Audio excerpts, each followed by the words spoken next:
Everyone, welcome to today's webinar, Palliative Care and Hospice, Supporting End-of-Life Care, presented by Jeanette Kojane and Hope Young of Kokuamau. So thank you all for joining us today. Before we get started, just want to give some Zoom housekeeping and some announcements. First of all, I want to thank the organizers for this training, myself, as well as the Hawaii Public Health Training Hui Steering Committee, which consists of 14 members of different partner organizations. Thank our sponsors, the Hui, the Western Region Public Health Training Center, as well as the Public Health Learning Network, who provided today's continuing education credits. Without further ado, I'd like to introduce to you folks our guest speakers for today. Jeanette is the Executive Director of Kokuamau, a movement to make conversations about improving care the norm, which is an organization she has worked with for over 19 years, first beginning while she worked at the Executive Office on Aging.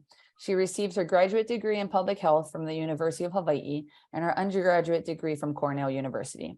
Jeanette has worked in the U.S. affiliated Pacific Islands, helping to develop palliative care programs through a collaboration with the UH Cancer Center and John A. Burns School of Medicine. She serves as a volunteer advisor to Zahana, a participatory rural development project in Madagascar.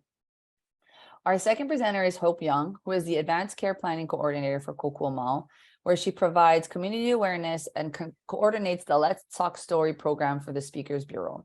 Hope joined Kokuamau in 2017 under a generous grant from the Stubbsky Foundation. Hope received her bachelor's from the University of Hawaii West Oahu in public administration with a concentration in healthcare administration.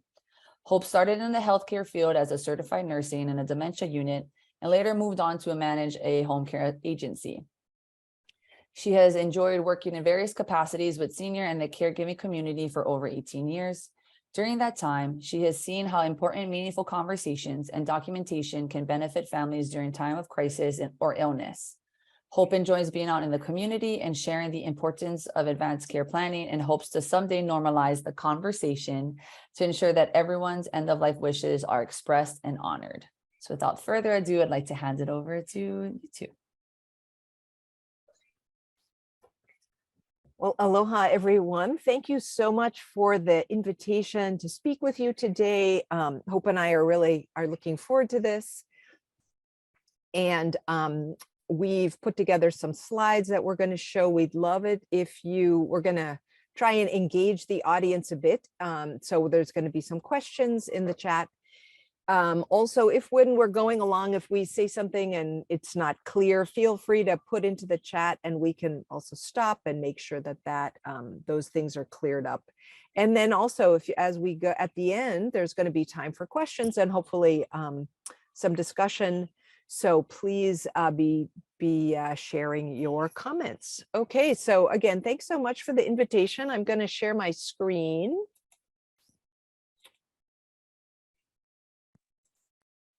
Okay, so I'm hoping you guys can see me because I can't see you.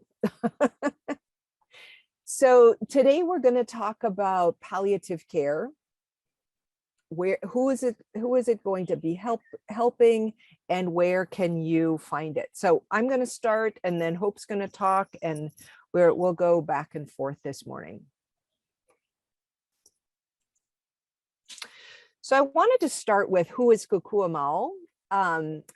We are a 501c3, so we're a community benefit organization.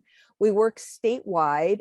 We are not a part of the state, which everyone in Hawaii always thinks, and we began way back in 1999. So we are going on 22 years of working in Hawaii to improve care for people with serious illness. We are a membership organization, which means as a Hui, everybody kicks in a little bit and that makes things work. So we have health plans, hospitals, hospices, different agencies throughout the state, as well as individuals who financially support our work.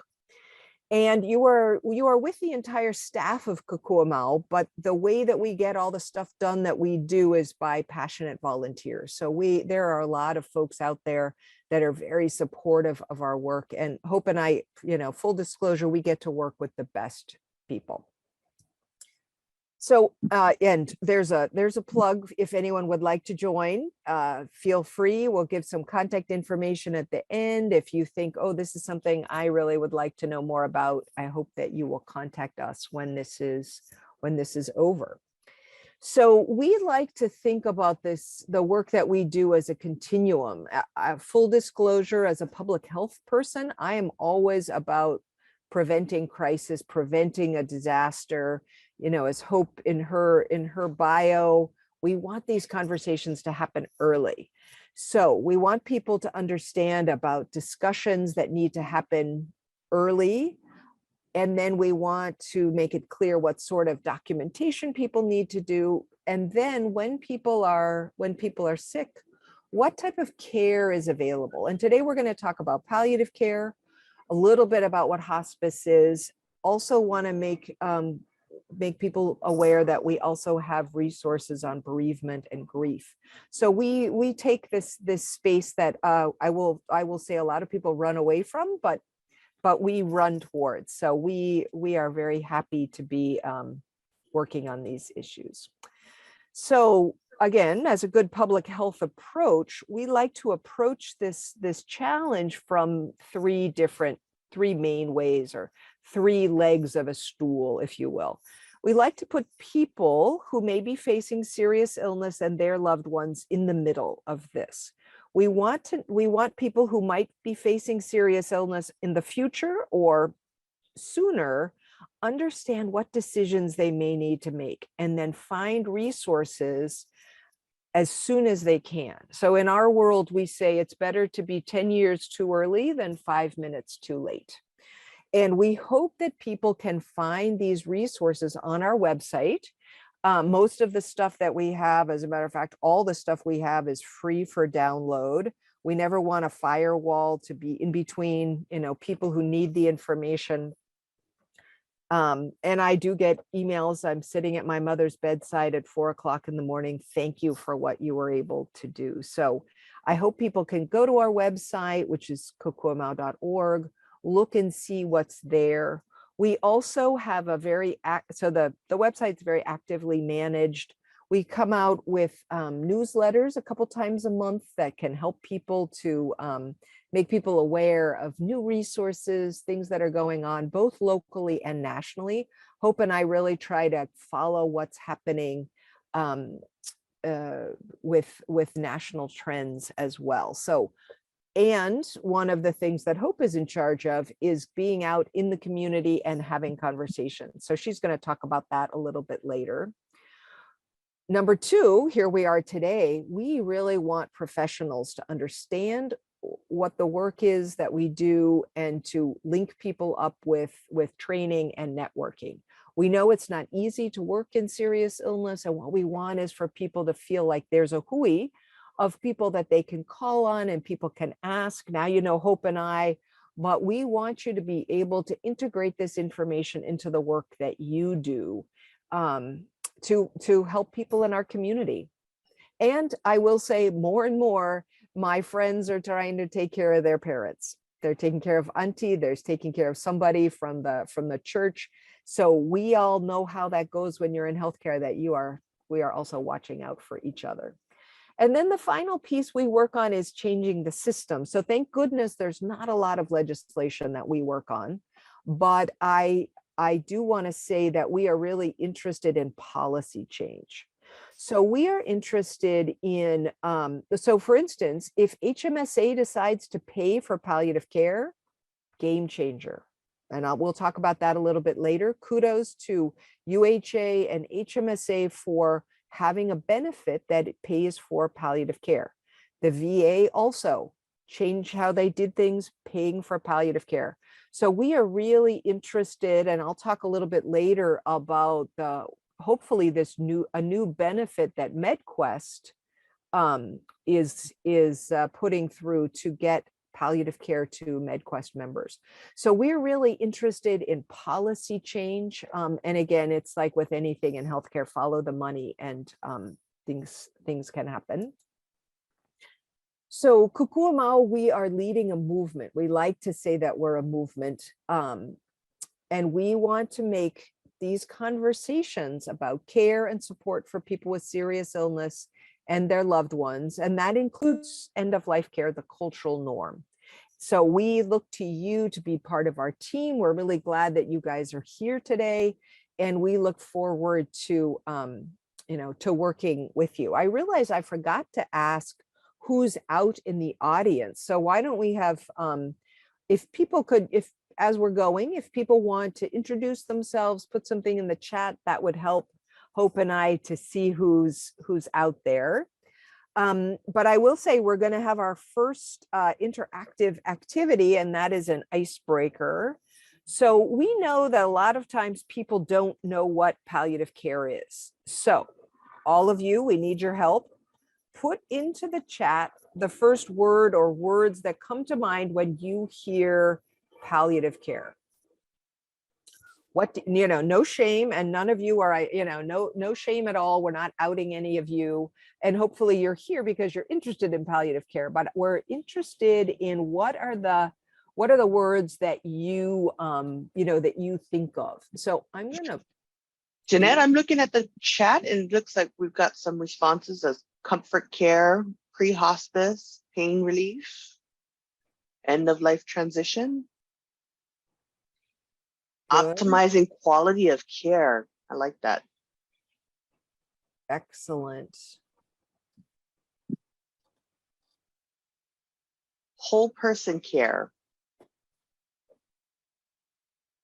Good. Ending life care. That's we're gonna touch on that. Comfort versus treatment. Also interesting. Okay. Well, thank you folks for doing that. I'm gonna put away my chat so you won't see the box anymore. So this is our this is the creative wordle that comes out around palliative care. Communication, respect, love, support, decision-making, family, spiritual care. These are all things that we're gonna talk about this morning. So the first thing we're gonna do is watch a movie. Okay.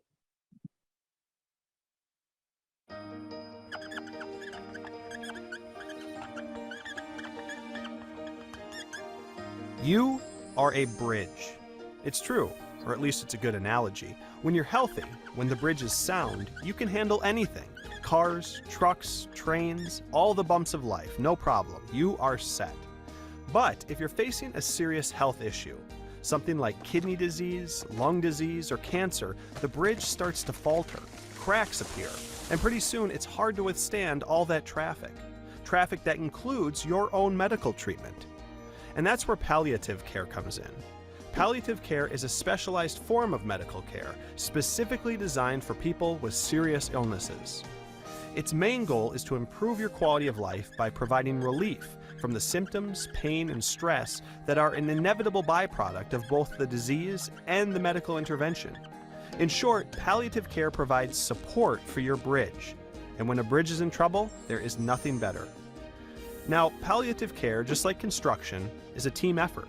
It takes doctors, nurses, social workers, and other specialists, all working together with your physician to realize that extra layer, the layer that can make all the difference. It's a treatment method that makes sense at any stage of life and at any stage of an illness, because it's never too late to lessen the burden. So, next time someone you care about is facing a serious illness, remember this bridge analogy, and be sure to consider the enormous potential of palliative care.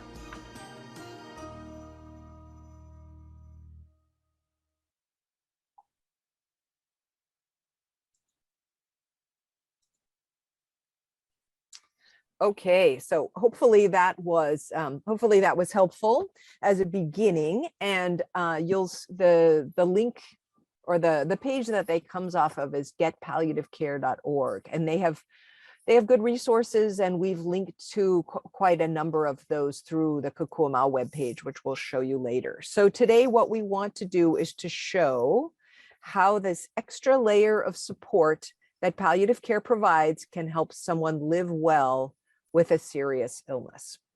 So full disclosure, Hope and I participated in a national webinar on Wednesday morning where the results of some research that's been going on for the past at least 3 years was revealed. And the message, the point of the webinar and the point of the research is, how do we best talk about palliative care? Full disclosure, we are very frustrated that we have this great care that people are not taking advantage of. And so part of what we'd like to hear today also from you guys, we'll be asking for it. You can put it in the chat. What messages resonate with you? It is very frustrating when people say, oh, we didn't know about palliative care. I didn't want to call palliative care. So, hey, we need to figure out how we can help people understand what this care is so that we can help. So there's sort of two things to think about with palliative care. First of all, it is often misunderstood. So most of the comments that you guys had were really good, but you may be a self-selective audience that you showed up for this webinar. We find two things. This is local, but also national research, that palliative care is the same as hospice, super scary, not going to go there, or else they have never heard of it. So also not going to go there. So we definitely have a challenge of getting people to understand what palliative care is. And then the second thing that's important is that palliative care is a relatively new field that is still under construction, if you will, and still being defined. So some people will say, oh, yes, I provide, we have a palliative care program that's like a nurse who takes calls on a Tuesday afternoon. Well, for us, that's not robust palliative care, but they've decided to call it palliative care. And so we're in this really interesting phase of defining what palliative care actually is. And I think that we in Hawaii are really ahead of the game because we are using a very robust version of what palliative care is, which then also leads into what is going to be paid for, how are things going to be reimbursed, and what would a patient and a family be actually expecting to get.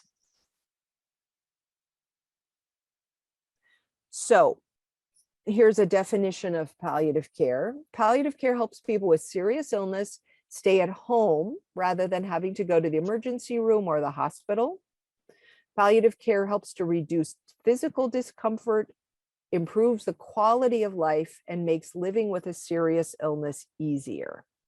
And this palliative care helps both the person and those who help care for them. I usually say loved ones. Sometimes people say, family. Sometimes people have a bunch of other people besides family, or including the family who cares for them. And another thing that's important to say with palliative care is that the professionals who take care of people, they actually really like palliative care as well. So that fits in.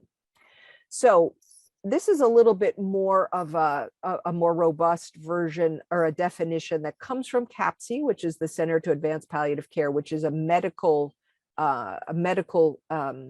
academy. So palliative care is specialized medical care, and you've heard this before, that focuses on providing patients with relief from symptoms and stress. The goal is quality of life for the patient and the family. I added the loved one in, that's not their definition. So again, we have this specially trained team, doctor, nurse. In Hawaii, we try for social worker and chaplain, that work together with patients, other doctors, and other providers to provide this extra layer of support.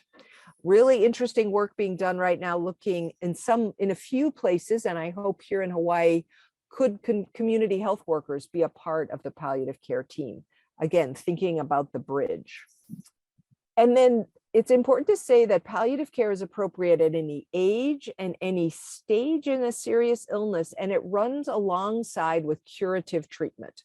So it is based on the need and not the prognosis. So one important difference with palliative care from hospice care is it's not necessarily for someone who is sick and dying. It's someone with very serious illness. It could lead It could be that a person will transition into hospice. It could be that a person gets better and doesn't need that treatment anymore. So it's not necessarily pre-hospice. It's certainly not necessarily end of life care. If someone's disease progresses and then they are no longer going to try curative treatments, then they could transition into hospice. But we're trying really hard to get people to understand that palliative care is not the same as hospice. Hospice is the gold standard for caring for people with serious illness who have stopped curative treatments and are coming to the end of their life. But palliative care is in a different place. What we unfortunately see in Hawaii, which is why we want your help, is that a lot of times these referrals to palliative care come very late. And a lot of referrals, people are already appropriate for hospice. So if you can help us move these conversations upstream, that would be great. So palliative care is the big bubble, then comes end of life care, and then the last days and hours. All throughout this care, symptom management, support, quality of life, pain and symptom management, all of that is happening. But it looks different at different phases of life. So because this is because you folks are professionals, we also pulled together some of the research that's showing the benefit of palliative care. So the first study here is a 2010 study with for lung cancer patients. And what they saw was that people who got early palliative care, and that ran along at the same with their curative treatments, they not only had less depression, improved quality of life, but they lived 3 months longer than those who did not. So I'll go forward and then I'll come back. This is the increased survival that came out of this study that Joan Tenno did. And people have said, if we knew a medication that was going to help people live 3 months longer, we would all be investing in that company and get rich. But somehow with palliative care, that hasn't necessarily worked, that people live better and live longer with palliative care. The second study, that's also one of these classic studies, is that that palliative care can help improve the patient and family satisfaction, increases the time spent at home, and can reduce the amount of time patients spend in the hospital. So that's clearly what people want. And then if we think also if there's any cost avoidance, well, certainly palliative care could be helping with that. But what we try to focus on is the quality of life.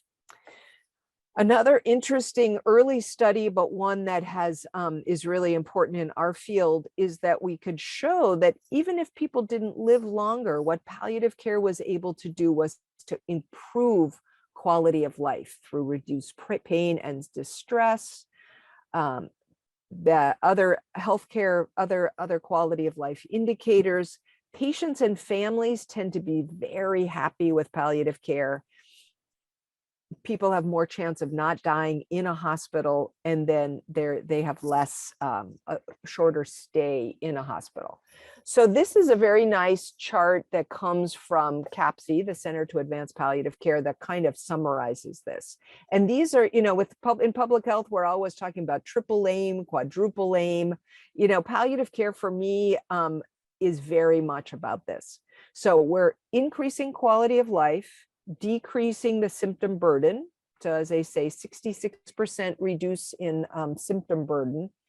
93% of people of families and people that got palliative care are likely to recommend it to others. That is really important. And we know now there's a lot of new quality measures that are looking at patient experiences. 93% of people would recommend it to others. And then looking at utilization and avoidable spending, this is inpatient, 48% reducing readmissions and 28% cost per day. outpatient 50% reduction in admissions and 35% reduction in emergency room visits. With skilled nursing, huge, almost 50% reduction in transfers to the hospital and to the emergency department, emergency room, and then for home-based settings, 36% reduction in cost. So all sorts of good things can happen with palliative care that are things that we in healthcare and in public health are interested in.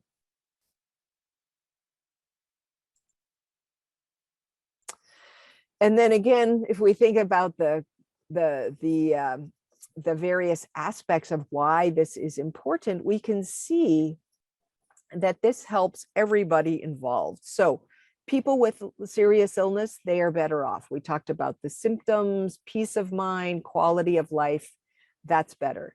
Loved ones, families, caregivers, they feel more supported and better equipped to help their loved ones. And then clinicians, much better professional satisfaction, less burnout, because they feel that they're listening to patients. They're able to put a care plan in place that matches what matters to the patient and what the patient's issues are. And then from a healthcare system, also much better because the workforce feels much better. They're much more supported. They're doing work the way they want to do it. I don't know how many people have said, I got into palliative care because this is why I got into medicine initially. This is what I want to do. I really want to be helping patients. So especially right now, when we're listening to all of the crisis that we have with the workforce shortage, if we can help people to address these issues, you can take care of people with serious illness well because you have a team and you have that support. So I pulled together, and I'd love to hear from you guys. You can put it into the chat, for instance. These are some of the messages that have come out. So based on what we were talking about palliative care, which of these things do you think are the most important? Is it quality of life? Is it a team approach? Did you like the extra layer of support? What is it that speaks to you? I wish I could see people and I could call on you, but I can't. So we need you to speak up and to share in the chat what it is that, which of these messages works for you. So Hope, I see one brave person has spoken up. Quality of life, relief of pain and stress. Symptom relief, staying at home. Staying at home. Okay, good. That's good to know. Is the extra layer of support, is that good? Does that resonate with people? Extra layer of support, team approach. Okay. Does it matter that you can be getting it at the same time as other treatments, this kind of providing alongside? Is that important? Diane says no. Because for me, oftentimes when people, like if people have cancer, they'll say, oh, but I don't want to do palliative care because I'm still doing chemotherapy, or, oh, I'm doing radiation. But you can be getting palliative care at the same time as this. Can you think about that? So it's interesting again, there's no wrong answer. It's what resonates with you. So great. Thanks for sharing. Staying folks. out of the hospital, decreasing medical costs. Financial burdens can be stressful. Yeah. Absolutely. Absolutely. Best solution is helping patients heal. People need to understand that they can continue to get as well curative treatments as well as getting added support. Yeah. Good. So it sounds like these messages are on the right track for you guys with our self-selected audience. So I'm glad, because we're definitely trying to figure out how we can talk about this. Okay. Excellent. Good. Okay. So we'll move forward. So we have a couple more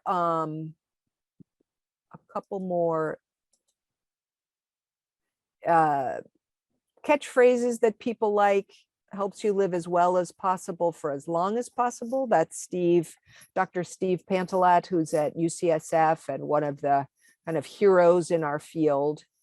And palliative care is care the way it should be.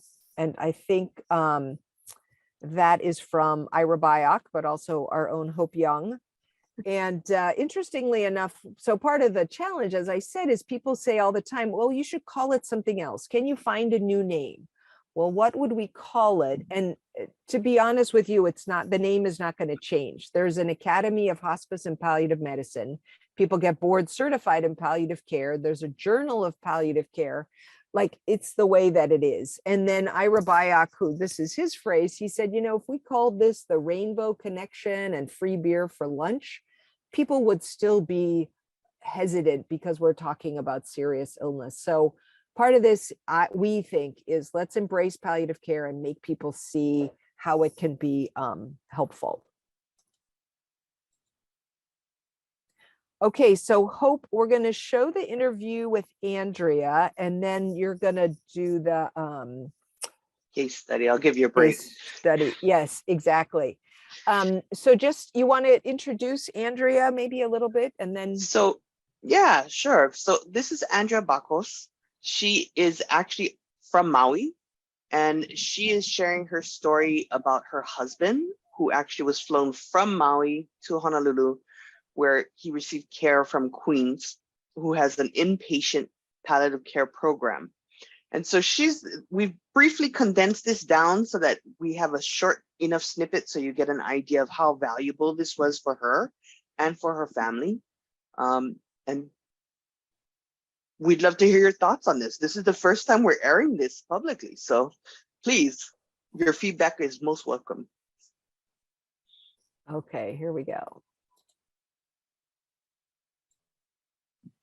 Aloha, Andrea. Thank you for joining us today. We really appreciate you sharing your experience with palliative care. When you first heard about pain and palliative care, what was your first impression? Any journey, if you have a heart problem, if you have any battling that you're battling, any type of illness that you're battling, pain and palliative should be in your guys' care, in each patient care treatment, if you ask me, because pain and palliative plays a huge part, huge, to where it is emotional. He played a super emotional support system for us, not just with my husband, but with me and the kids. I have 2 kids, along with pain. And pain and palliative actually got him to open up and actually tell his deep soul bearing emotions or feelings, about whatever to call me, my husband's growing up days, he bought out. And as a wife of 28 years, he would bring some out, but it was too hurtful for my husband to talk about. Well, here comes Dr. Fishberg. And my husband just poured it all out to where it put that at ease, at rest. It supported me emotionally, a lot emotionally, because I never left my husband's side for 4 years. When he got diagnosed, I'm the one that took him to Queens and never left.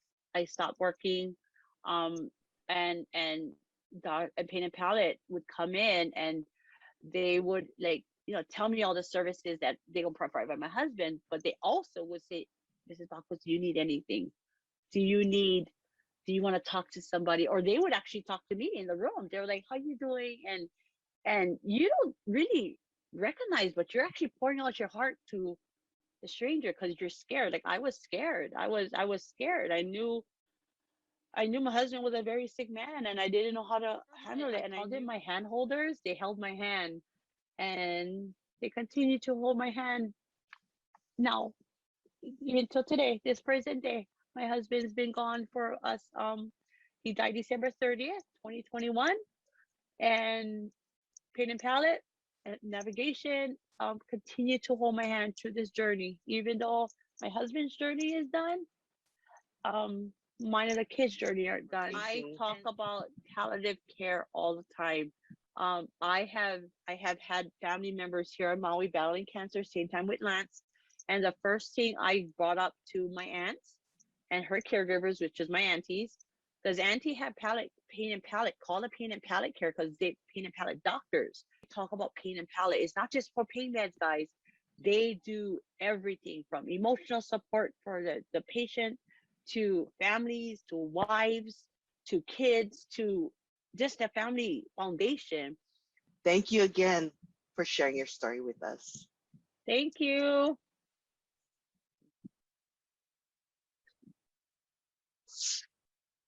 So as you'll notice, it was edited down. If you'd like to see the full version, it is on our web page, our YouTube page. You can see the full 17-minute interview with her. You'll notice she did change the name, and so it's fun to hear her call it Palate Care. She's also currently training to become a community health worker, because she found value in the people who are supporting her, and she wants to do the same for people in her community. So we appreciate Andrea's story, and she's a big advocate for getting palliative care.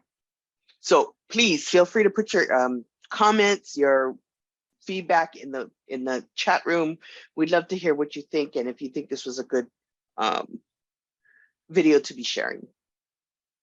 Okay, so we are going to talk about a case study. The case study is Laura is 72. She enjoyed her retirement until she noticed she was having trouble keeping up with her friends on their walks. She went to her primary care doctor and then a heart specialist, who found out that she had had a silent heart attack. A few weeks later, Laura had another heart attack and ended up in the hospital with heart failure. And a nurse, Nicole, came to see Laura. Nicole explained that she was a nurse on a palliative care team, which meant focusing on helping people live well, even with a serious illness. And Nicole asked Laura what was most important to her about her care. She then arranged support that Laura didn't even know existed. And that included giving her medication for nausea, helping her with how to talk about her illness with her grandchildren, and a social worker to provide support to Laura's husband. A few weeks later, after starting palliative care, Laura is starting to feel normal again and back to enjoying the many activities that she used to do. So, as you can see, palliative care is not necessarily end of life care. It's helping throughout a serious illness until the person is able to care for themselves as they once did. So again, we're big advocates for palliative care. You can see that that's what we do. We promote it, but we want to make sure that you folks have this information in your toolbox, so that should you come across people with serious illness, you do have something to suggest for support. Jeanette, you want to tell us about where we can find palliative care? Absolutely. So hopefully now you're thinking, oh goodness, where do we find palliative care? How can I get palliative care? We're happy to say that here in Hawaii, we have recognized the value of palliative care for quite some time. And we're also very cognizant of the fact that we need more palliative care. So on our website, we have this where to find palliative care in Hawaii. Hopefully that's clear. It's a button that's there. And so if we think about, there's sort of three different places to get palliative care. One is inpatient. So Queens, especially Punch Bowl, has a very robust palliative care program throughout the HPH system. Straub, Kapiolani, Palimomi, and also to a certain extent at Wilcox on Kauai. Kaiser has inpatient, and Castle, Adventist Health Castle also. Outpatient, it tends to be more in the oncology realm. So Queens has an oncology clinic, Straub and Palimomi Oncology Clinic, the Kapiolani Pediatric has outpatient, and Kaiser's outpatient is under construction, soon to be opened, we hope. And then the final question, and really one of the biggest gaps that we're looking at, is how to get palliative care at home. And that is, at the moment, insurance specific. So it does matter what kind of insurance you have. I was talking with a doctor yesterday who said he was advising one of his patients to change insurance because he was hoping that he would get the palliative care coverage. So there are agencies that provide extra palliative care programs. So for instance, on the Big Island, Kupu Care, which is part of Hawaii Care Choices in Hilo, they have a palliative care program. Navian here on Oahu has a palliative care program. Bristol has something called AIM. Each of the different agencies has something a little bit different. So the way it works in Hawaii is that the agencies that provide palliative care also provide hospice care, but they have separate teams, usually have separate teams and separate training. So they recognize that palliative care is different than hospice care. And it's almost two lines of business for them at the hospice. So again, you can get the list on our website. But if you're thinking, okay, who provides in-home palliative care? Think about the agencies that also provide hospice care. And then it matters what kind of insurance you have. And my suggestion always is to ask. So actually, if you're in Hilo, there's two pilots running in Hilo. Both United and Ohana have pilots. On Oahu. HMSA, UHA, and the VA have a home-based palliative care program. So it is, and again, both United and Ohana are very excited about expanding, but they haven't yet done that. So it does matter what your insurance is. Are we working to change that? Yes. We need your help. We hope that that we are working towards a tipping point where those changes can be made. So again, if it's inpatient, most of the major hospitals have. If there's a cancer outpatient clinic, and then this home-based palliative care is really what we're working on. Kathy had a great comment. It's a challenge to dispel the notion that palliative care means end of life. They can't help but equate it to hospice care. Unless they really understand what palliative care really is, it's too scary for many to accept. So education is very important. Absolutely. And that's why we want to make sure you have the best information to provide the people that you help to service in the community. Yeah, absolutely. And so we've just done all this. Palliative care is not the same as hospice. You can watch the video and then you say, who provides palliative care? Oh, the hospice agencies. So, okay. So at least we have, and I will say other states are like, wow, how did you get HMSA to provide this benefit?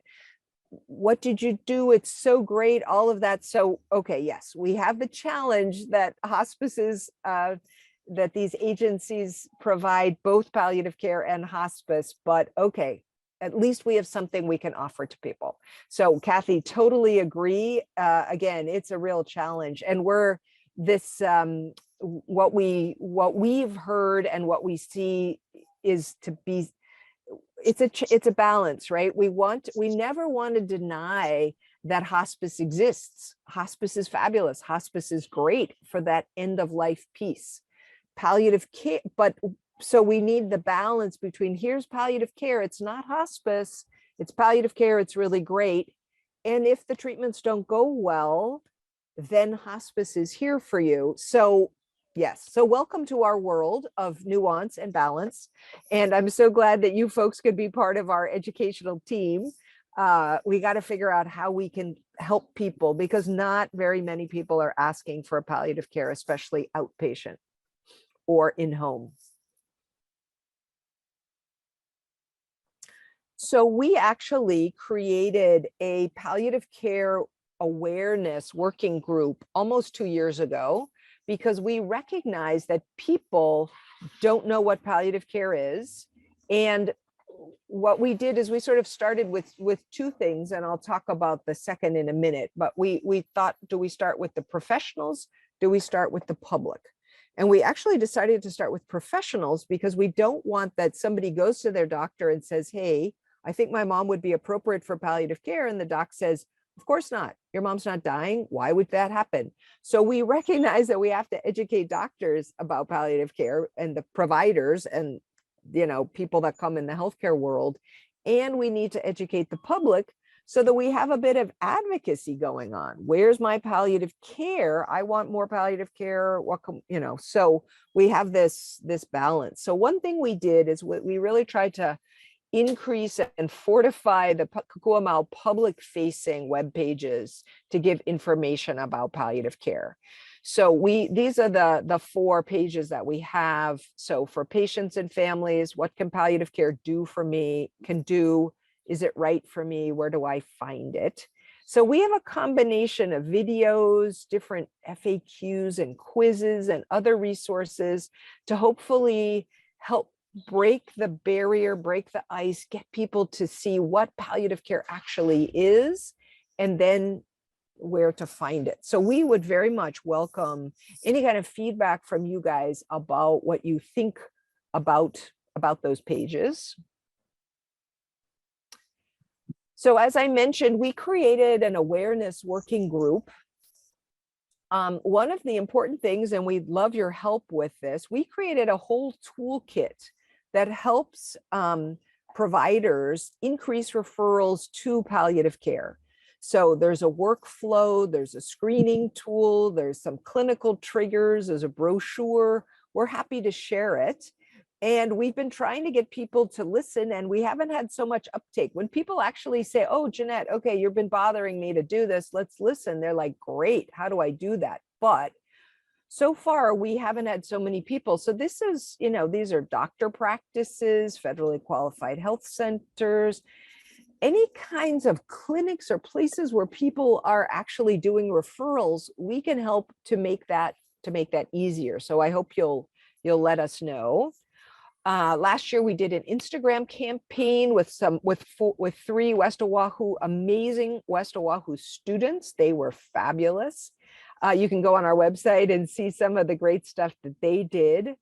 We're really trying to get more patient advocacy groups to invite us to talk about palliative care. We've started with the cancer world. So we did a webinar a couple months ago that was really well received, and we're going to be talking at the Cancer Survivorship Conference that's coming up in 2 weeks, and have a table and talk to people. So, but a lot of other groups have been really hesitant. We're back, like the point being, oh, this is the same as death. This is hospice. We don't want to scare people. Well, how do we educate people to let people know what's coming? So some of the interesting things that are coming is, and one thing that we think is really going to be a game changer, is our MedQuest office, which is, MedQuest covers over 1/3 of our state at the moment. They are actively working with CMS to get them to approve a palliative care benefit. So the paperwork, which they've been working on for 2 years, was sent up to CMS on Monday, on Halloween. I thought that was great timing. And now there's 3 months of back and forth with CMS. So by mid-January, we should know whether or not they're going to approve what is a very robust palliative care benefit. That would mean that all 5 health plans that take care of MedQuest members would have to provide this robust palliative care benefit. So this is great. And right now we're in the phase of, we want to educate people this may be coming. We want people to get ready. One of the things we learned from California, where they also have a Medicaid benefit for palliative care, is just because you build it, they will not come. So we're right now in this phase of, okay, this is coming. How do we get people on board to get excited as we are? So we're interested in both the professionals as well as the public to learn more about it. So again, please come and talk to Hope and I about it. And then we have all sorts of continuing education opportunities. Vital Talk is one example. That's a communication training. So, those are things that are happening. And if people want more education, let us know. And then Hui Pohala is a new coalition that's been started to be specifically looking at workforce development issues. And you can find them on their website there. So Hope, I'm going to kick it over to you now so you can just remind people or tell people about some of the other services and resources that we have available. Thanks, Jeanette. So we have done a few training with the Hi-Fi Training Hui. I'm sure they have the recordings available somewhere, but we do active trainings, in-person trainings, interactive trainings on advanced care planning, which includes information on advanced directives and POLS. We want to make sure that folks understand that there is a difference between these two documents, and it is very important to have both. And we want to encourage folks from age 18 to get started at this. We don't want to wait until you're 40 or 50 or 60 and say, we want this to be something that people do throughout life. Advanced care planning is something that should be done regularly. We also have information and we do presentations on hospice as well as grief and bereavement. So we also host the Bereavement Network of Hawaii. If you're interested in getting connected with them, we are happy to hook you up with them so you can join us for the monthly meetings that they do. And why is it actually important to talk about advanced care planning? Well, you can speak up and have a say in your care. Getting healthcare often involves choices that impact your life and well-being in different ways. And treatments only work if they work for you. But my why is it so important is this is a gift for your loved ones. This is an opportunity to have meaningful conversations about what matters most to you and make sure that your loved ones know how to support you should there be some sort of serious illness or diagnosis. So we really want to, if you have a desire to learn more about that, please reach out to us. Again, we do have recordings available on our YouTube page, but we found that recordings don't necessarily help people to get the whole gist of things. So we want to be able to be available for you folks if you folks need any assistance with that. On our website, we have various tools that we suggest for doing advanced care planning. We have a starter kit that's from the Conversation Project. Thank you. Conversation Project. They have done many different toolkits that you can download for free, and they share that with anybody. It's free to download. We have most of those on our website, but we also have including things like choosing and being a healthcare agent, a letter to my doctor, our advanced directive and materials that have been translated into 10 different languages, along with post forms and materials that have been translated into 10 different languages. With the translations, we do recommend that if you're going to use the translations, by all means use them, but put it onto an English document so that anyone who gets it can read it. If you find that your staff or yourself would like additional training for this, reach out to us. We're happy to do these types of presentations out in the community, and we want to make sure that you folks, you as our public health Hui, have the tools that you need so you can do what you do well. We want to make sure you have the resources to be able to do this. And that's really what we want to do is, again, you have the full staff of Kukua Mau here. So you have both of us here. We are a small nonprofit as far as staff wise, but we have a large reach, and we want to make sure that you have the tools that will help you. So I'm going to interrupt Hope, which I'd go like ahead. to do. No, so one of the things that came out from this national research that was on this Wednesday morning call was that a lot of people know what they've heard of advanced care planning, but they really don't want to do it. And in my world, that happens a lot. Like, oh yeah, I went to one of your lectures. Like I went to one of the lectures before the pandemic. I thought it was great. I took the file. I didn't do anything with it. Now you gave me another one. I still haven't done anything with it.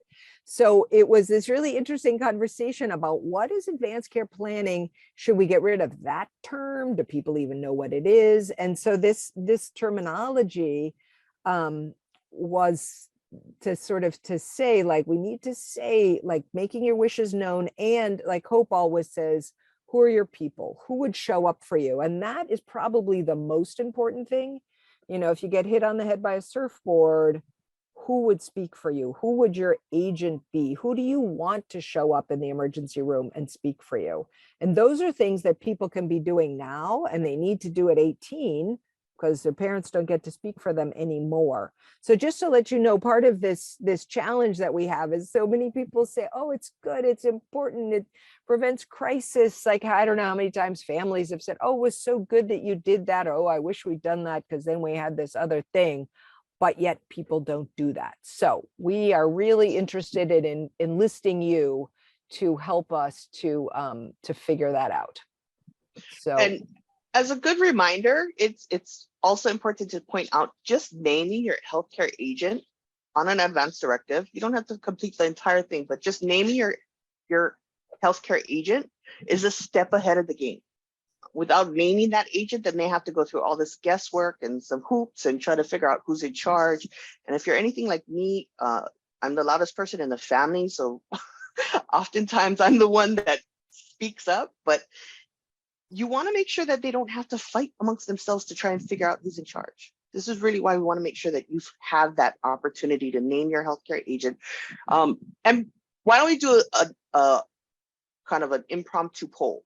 If you have your advance directive, can you just pop it in the chat? Let us know. There's about 59 of you in there, so we'd love to hear whether you do or not.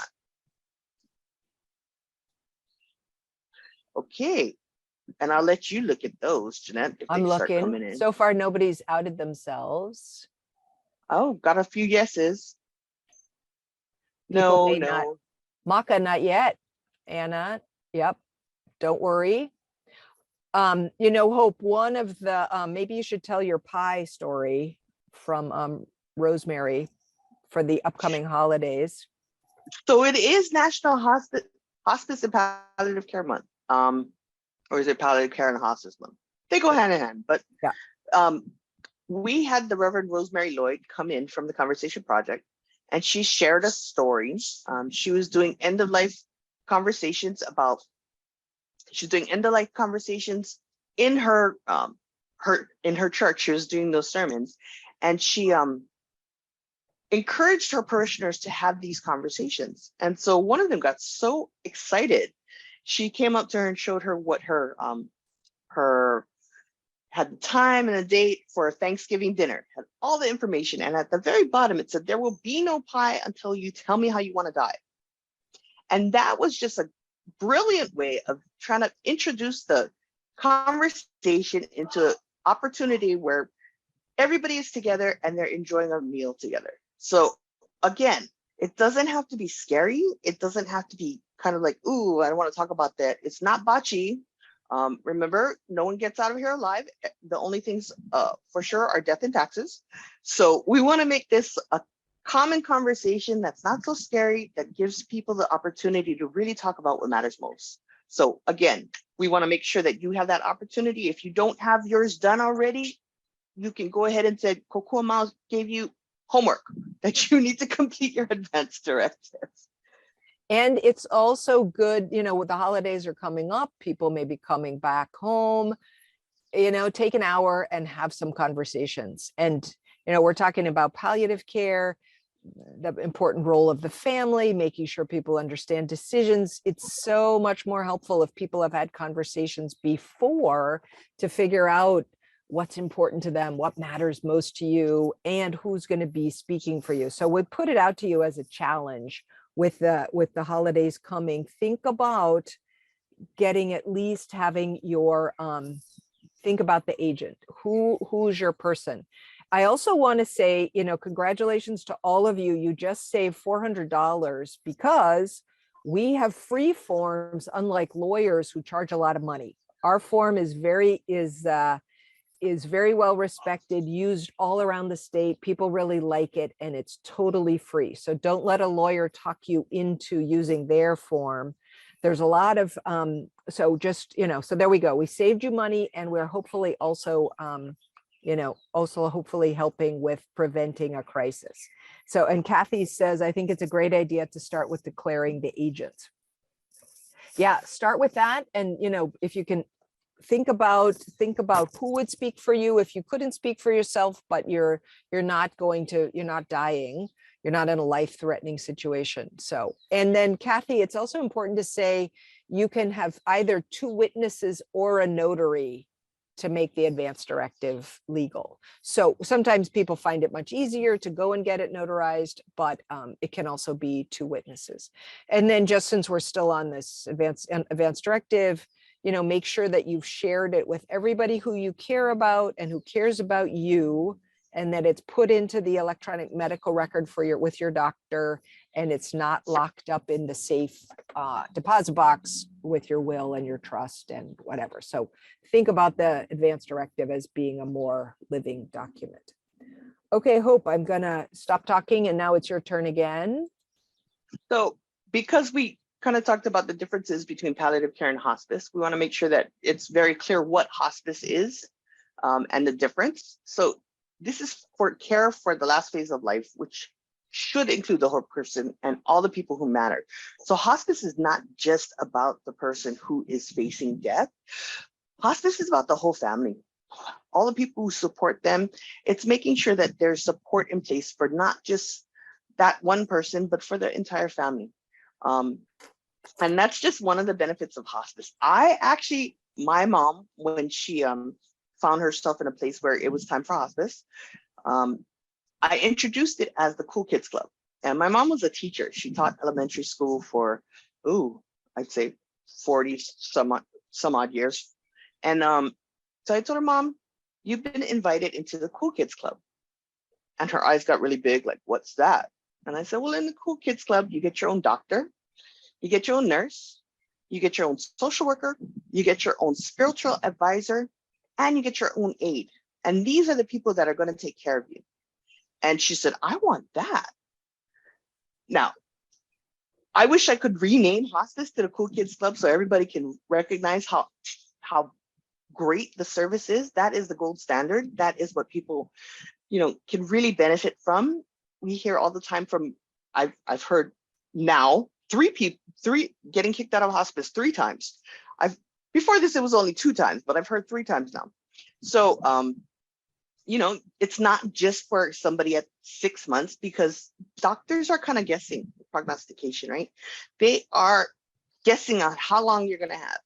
But if a person is at that stage of life, they will go ahead and extend it.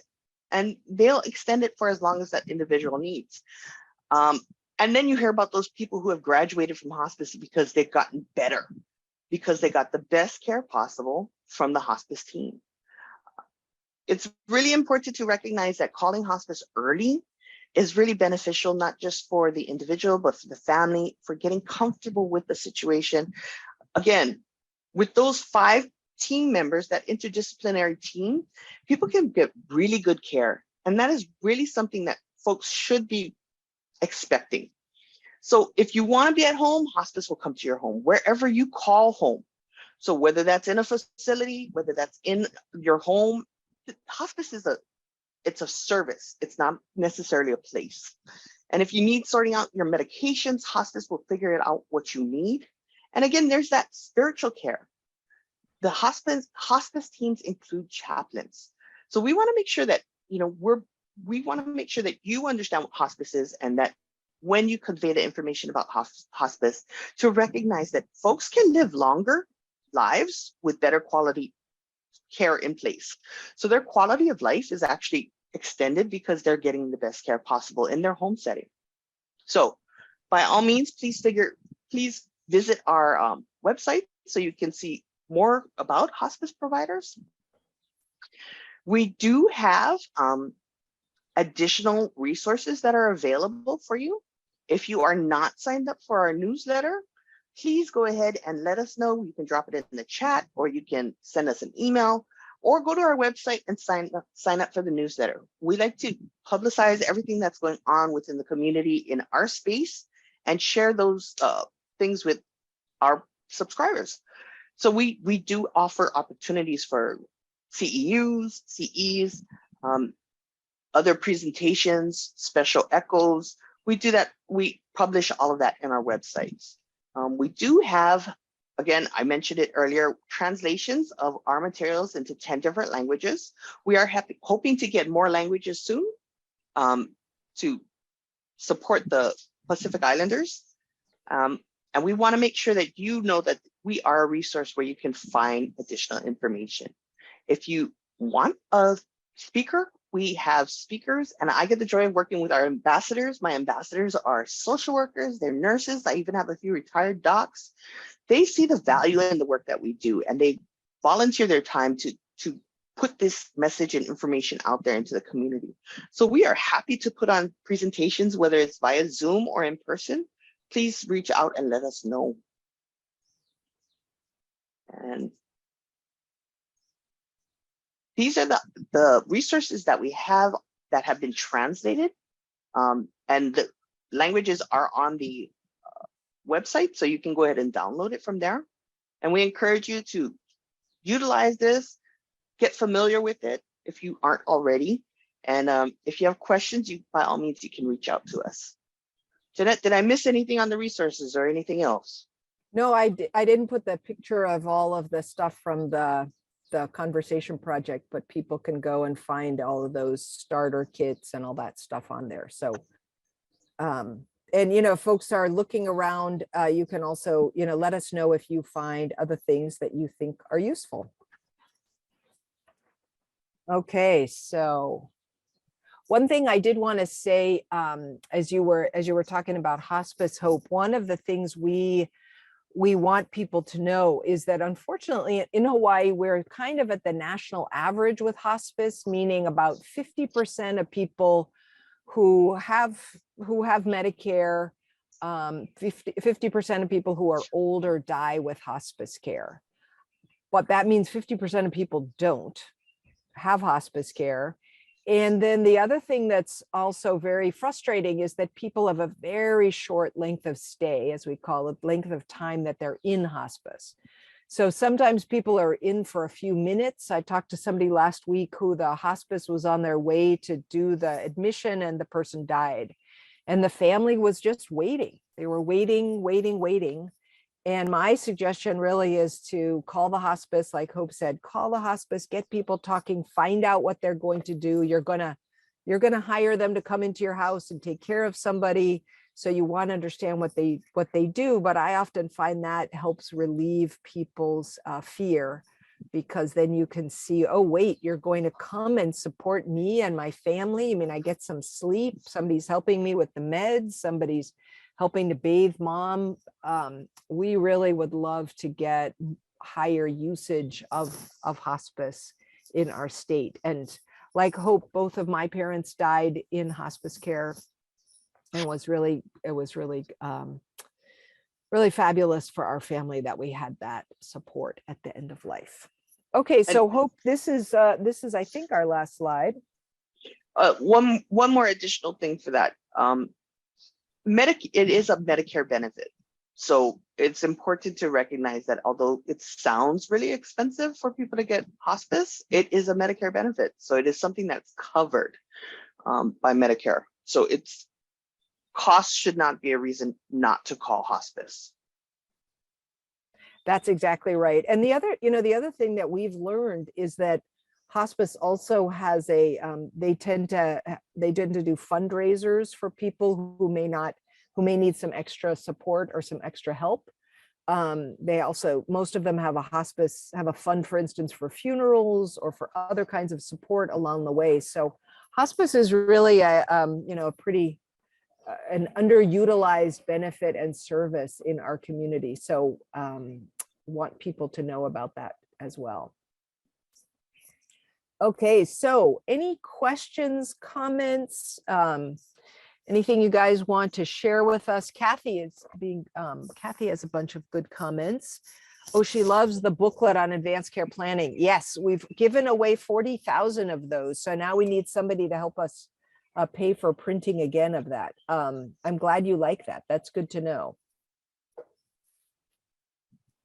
Any other comments or questions for Hope and I? I hope people feel inspired to talk about palliative care and also to do their own advanced directives. I think that, that's another start. Again, if people are interested, like Hope said, in having having a training, having more conversation, that would be really we're happy to do that. Erin, you wrote that you wanted to know more about community health worker resources. Hope, you want to just tell some of the trainings you've been doing with community health workers? So we have been working with Papa Ololokai, who works with community health workers. And they have been doing training for their community health workers. Right now, my understanding is the program that's available for training community health workers is being funded. So if you know people who are interested in becoming a community health worker, there is free training available right now for those people. So it's definitely a field that we are happy to work with. They're the bridge in our community. They are the bridge. So we want to make sure that they have everything that they need to be able to touch on all the things that they need, to have the resources that they need. So we've been doing training with Papa Ololokahi. What was the other one that we did?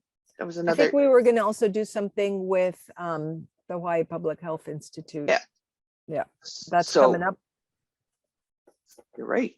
Especially around advanced care planning, because people may think, again, that it's something that it's not, and you can ask questions and people be listening and helping as with that work. Yeah, we see community health workers as such a valuable asset, and they're doing that bridge work. Doctors don't necessarily have the time to have these meaningful conversations. They're stressed to get you out in 10, 15 minutes, right? So how do we get these people who are on the ground, boots on the ground, how do we get them trained up so that they can start having these conversations with the people that they've already built a rapport with, so that they can help their community? And that's really what we want to ensure that community health workers are able to do. And we also know a lot of people are hesitant to ask their doctor stuff, or they'll ask the community health worker things, or it's like asking a family member or not. I always think of my dad. Dad, how are you doing? Oh, great. Couldn't be better. Let's see. This is a man with congestive heart failure who's going to have a toe amputated with gangrene in hospice care. Doc, I think you should know that my dad has some other things going on, but no, like it's not what he would bring up. So I think if we can figure out all these different folks, especially people who are trusted out there to help them understand, that would be great. So I don't see any questions. Yeah, I don't see. Hope Yeah, and I are folks. here.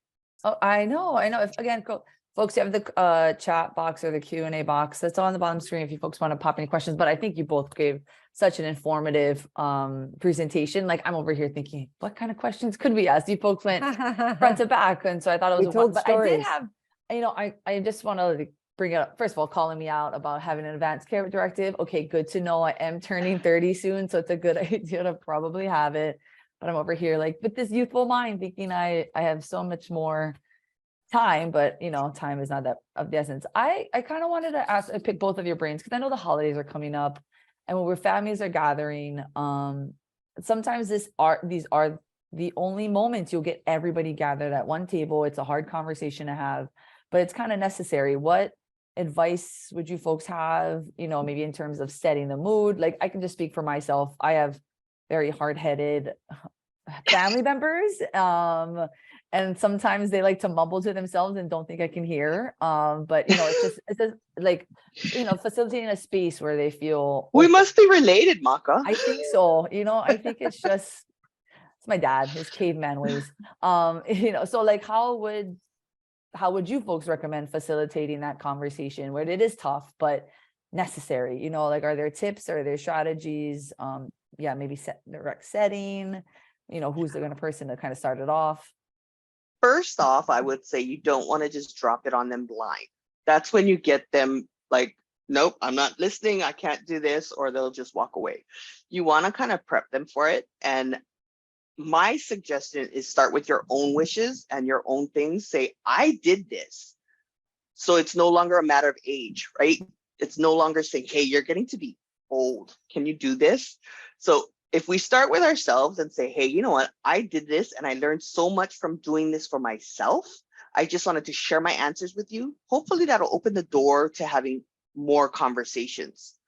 But if you start with, hey, you're not doing so well, and we'd like to figure out who's in charge, that never works. So start with yourself. Don't just blindside them with the conversation. And remember, you might have to try a couple of times. You might have to come back to this, and they might be, I'm not ready to talk about this. Okay, you don't have to tell me your wishes, but I want you to know mine, just so that I know that you know how to support me. I agree that you start with yourself. And so you could imagine, oh, you guys are coming. Hey, Hope and Jeanette wanted me to do this. No, you can say, and I have some things I want to share just in case something happens, because we've been doing this at work or whatever. I think it's important, or I love you guys very much and I wouldn't want you to have to fight. And all the stuff that we have online, especially the starter kit, you can fill that out, make a PDF and share it with everybody. Like, I just like, a few minutes to talk with you guys about this, so or this is who I've chosen to be my agent if something happens, just so that you put it out there, you've got that going. I will tell you, I had a talk with my agent a couple weeks ago, and I was almost in tears because she did such a great job. I'm thinking I need to record her. She was so good at, like, okay, I hear you saying this. Is this what I hear from this? Like, we did the starter kit. And it was like, oh God, my husband's going to be supported. She hears what I say. She asks what matters to me. And okay, I'm not alone, because we don't have any kids. So it's like, oh, but kids could be the big problem anyway. And both my parents have died. And like, wait, I have a husband and a friend who are going to step up and help me. So it was actually really fabulous to do it, even though, I do this work all the time, but to do it for myself and to hear, Pat heard me and she's going to speak up for me. That was really reassuring. So I agree with Hope, and warn people, like, okay, I would like half an hour to just show you what I did, see that you get questions answered and whatever.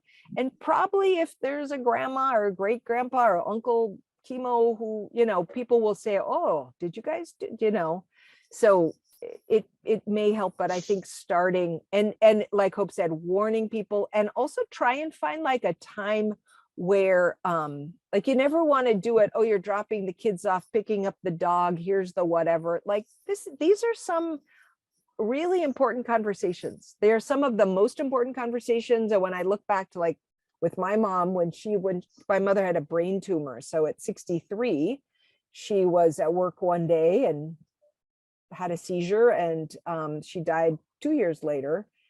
But this was a very healthy person. I would have said she was going to live to 92 like her mother did. So you never know, but we had some really amazing conversations that I carry with me. So it's okay to say, I want to talk to you guys about some important things. Sometimes people say, if you want to talk to teenagers, you get in the car and you drive so they can't jump out on the freeway. So it's up to you, right? That could work too. And also, if you're in a car, then you're driving forward and you're not looking at places, right?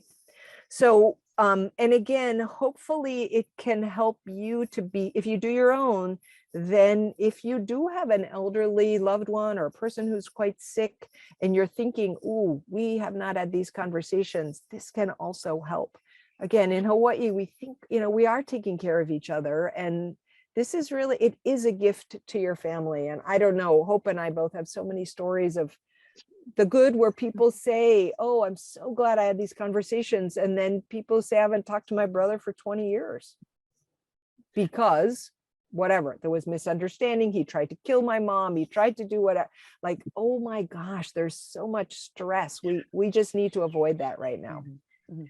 The other thing I would suggest, Maka, is start with who do you choose to be your agent? Like, for your dad, just say, I know you don't want to talk about this, but if you got hit by a bus, if you fell down and hit your head and you're in the hospital, nothing age related, not age related. Surfing. If you went surfing and you got wiped out and that board hit you on the head, they have to take you to the hospital. Who would speak for you? Who would you want to be the person to speak for you?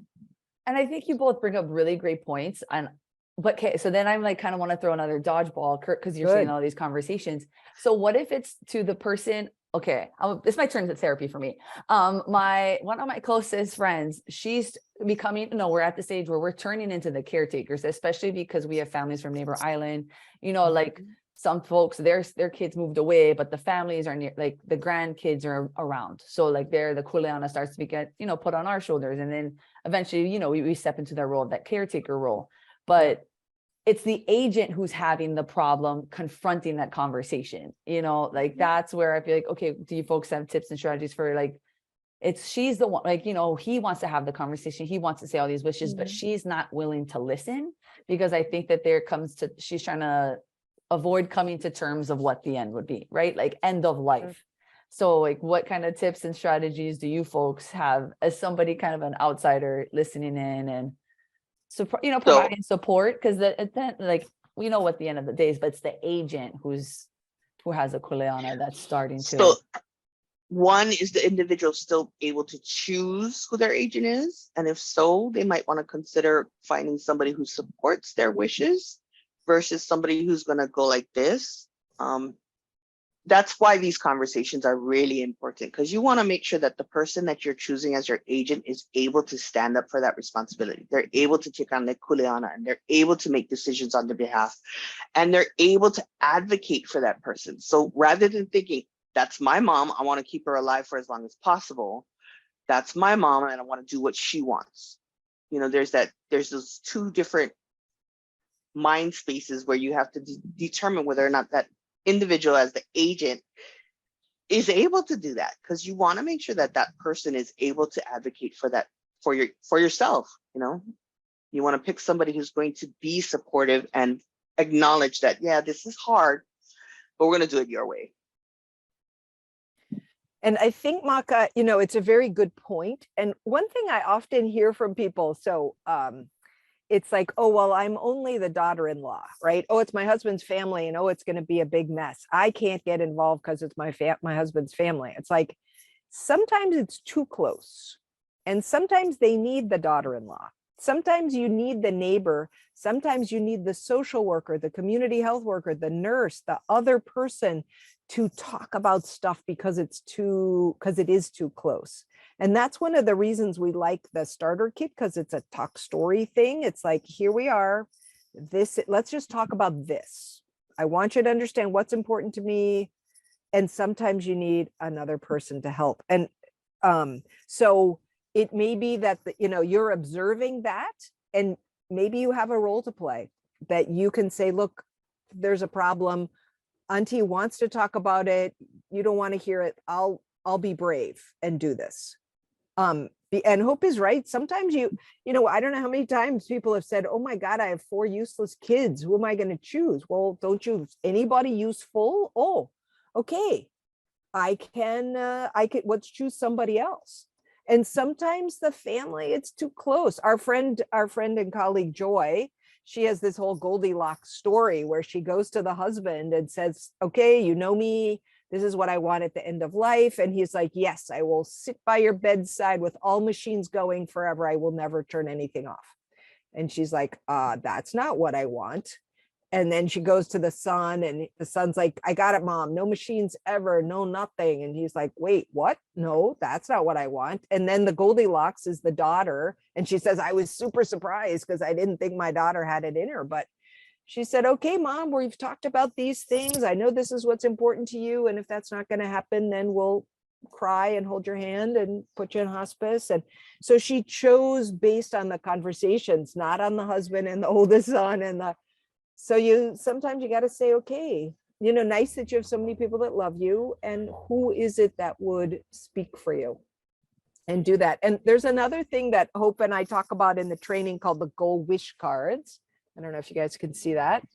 But there's Go Wish, it's online, and it's a series of cards that you can have a conversation and break the ice and talk about different things. So what you do is you come up with like cards that are important, and you think, what are the most important things? Like to be mentally aware, to have close friends, to have my funeral arrangements made. My dad and I did this. He was in a nursing home because he was in care home because he fell down, and he didn't want to talk about it because that, that's not what we talk about. So we kind of played the game and got the cards. And so there's some other tools too, but I just want to say, like, you can say, oh boy, that family, we're going to have a lot of problems later. Wait a minute. You just said that we're going to have a lot of problems. Try and do something about it now. It's kind of like saying, oh, if a hurricane ever came, they would be screwed because they don't have water. They didn't do whatever. Like, Wow, you two are inspiring. This was a really great time. And so I know the chat box has been saying the same things, very inspiring stories and just wonderful advice. So kudos to the two of you. oh, We well, could we sit love here and it. talk forever. I feel like I could just sit Absolutely. and we could all just talk about these conversations and share stories. And I just think you both just want to thank you so much for your time and joining us today and presenting to them to the members. And just for folks who've been staying on, thank you for joining today's call. I know it gets close to the holidays, so I hope this really inspired some of the time that you may consider spending with your family around these special upcoming weeks. So just as a reminder, folks, I will be sending out a Mahalo email, including the evaluation survey, as well as the presentation slides. And I'll send a link. I'm going to add in the link to your folks' website so folks can check it out and download the toolkit and check out resources. For everyone on the call, be safe, be well, have a great rest of your Aloha Friday, and look forward to talking to you soon. Mahalo, Hope, and Jeanette again. Have a great day. We hope everybody. Aloha.